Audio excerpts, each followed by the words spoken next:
Fala aí, meu amigo, estamos aqui para mais um vídeo, amigo investidor, amiga investidora. Cenário mundial e cenário do Brasil, o que esperar para o próximo ano, vamos dizer assim, porque esse ano está quase finalizando, né? Já estamos em outubro, as eleições acontecendo, as eleições onde a gente está escolhendo o líder máximo do país, que é o presidente. Estamos escolhendo deputados também, estamos escolhendo aí a nossa cúpula política que vai dar prosseguimento nos trabalhos do Brasil. De um lado temos a direita e do outro lado a esquerda, representado pelo Lula, e na direita o Bolsonaro. Então os olhos mundiais estão focados nessa eleição aqui no Brasil e o que isso aí representa em matéria de Bolsa de Valores. A Bolsa sinalizou uma alta depois do primeiro turno, onde o Lula teve vantagem, venceu no primeiro turno, uma vantagem até de certa forma pequena, mas isso daí já sinalizou que a Bolsa de Valores está querendo que o Lula seja o presidente. A gente, no governo do Lula, tivemos uma Bolsa de Valores forte, então quem entrou naquela época de Bolsa de Valores viu realmente o patrimônio se valorizar através das ações, e sinaliza então que o pessoal gostou do governo do Lula em relação à Bolsa de Valores. Já em relação ao governo Bolsonaro, bastante reforma ele propôs, algumas ele conseguiu deixar passar, outras não. Reforma da Previdência, reforma tributária, algumas coisas ele lutou, congelamento de salários por conta também da C-19, pandemia mundial. E o Bovespa, como é que ele sinalizou? Então, sinalizou uma breve alta. Só que lá fora, a Bolsa Americana caindo. Então, está tendo aí um contraste.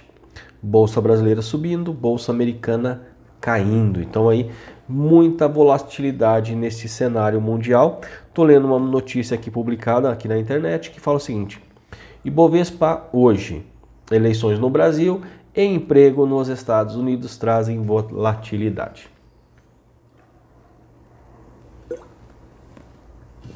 O que está acontecendo então com esse sistema de emprego lá nos Estados Unidos? O pessoal não quer trabalhar, né? Os americanos não querem trabalhar.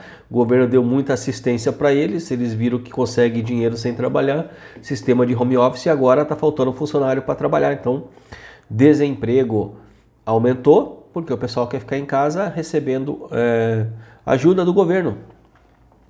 No Brasil também tivemos aí uma ajuda do governo através da Bolsa, que foi de R$600 agora, né? O Auxílio Brasil, R$600. Então olha só. Ibovespa cumpriu a risca ontem a previsão de volatilidade nos negócios, influenciados pela mudança de humor dos mercados globais, em meio à expectativa pelo payroll amanhã, a agenda vazia do dia, um ingrediente adicional, blá blá blá blá blá blá blá blá blá. Aí vem aqui. O problema é que falta um balizador para medir o desempenho dos dois candidatos nesse segundo turno. Então, estamos falando de que? Bolsonaro e Lula. Afinal, após o vexame das pesquisas eleitorais do primeiro turno, o mercado doméstico, ou seja, o mercado brasileiro, deve dar de ombros aos números do IPEC-IBOP divulgado. Então aqui o que acontece? A vitória agridoce de Lula no primeiro turno serve de munição para rival na retórica eleitoral. O que está acontecendo, né? As pesquisas eleitorais apontavam realmente o Lula como favorito. E com essa vitória do Lula no primeiro turno, o pessoal está dizendo que tá tendo fraude. Mas e para provar isso? Será que está tendo fraude mesmo no sistema eleitoral, com as urnas eletrônicas? Tem gente falando de fraude. Eu quero ver provar. É difícil conseguir provar, tá? As urnas eletrônicas são seguras? Não 100%. Eu acho que nada é 100% seguro, né? O emprego trava o feed. Lá fora, os sinais de resiliência do mercado do trabalho nos Estados Unidos, aos juros altos, No Brasil, a taxa de juros também aumentou com a Selic. E lá fora, imagine os Estados Unidos, que estava acostumado a nem ter uma taxa de juro alta, agora começa a ter juro alto e inflação. O Federal Reserve pode manter a postura agressiva sem castigar a economia. Por outro lado, a inflação elevada persiste, sinalizando que o aumento do FII, fundos, tal. Então, quem está morando lá fora está vivenciando isso. As coisas estão caras. Quem sai do Brasil para morar nos Estados Unidos ou qualquer outro lugar vai pagar um aluguel mais caro, comida mais caro, desemprego rondando, juros altos. Então não está fácil para viver dentro do Brasil. Imagine fora do Brasil.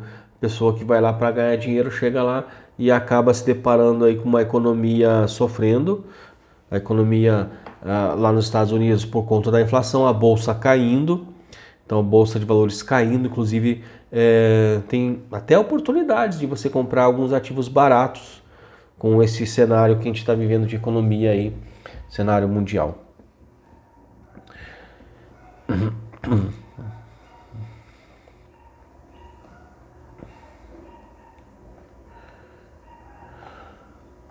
Aí eles prosseguem aqui na notícia, e um detalhe que aponta aqui essa notícia é que ele fala sobre Petrobras e Banco do Brasil.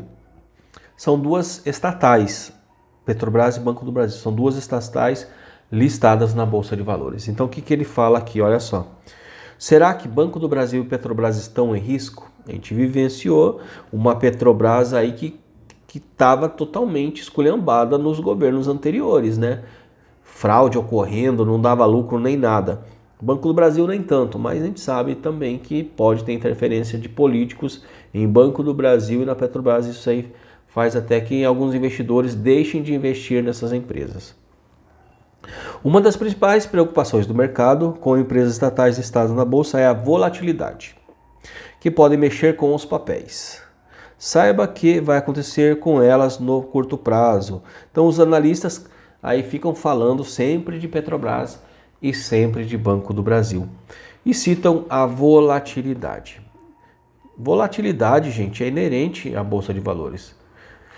Sempre vai ter volatilidade. Não adianta alguém querer investir sem querer passar por essa volatilidade. O que é volatilidade? É ficar subindo e descendo todo dia.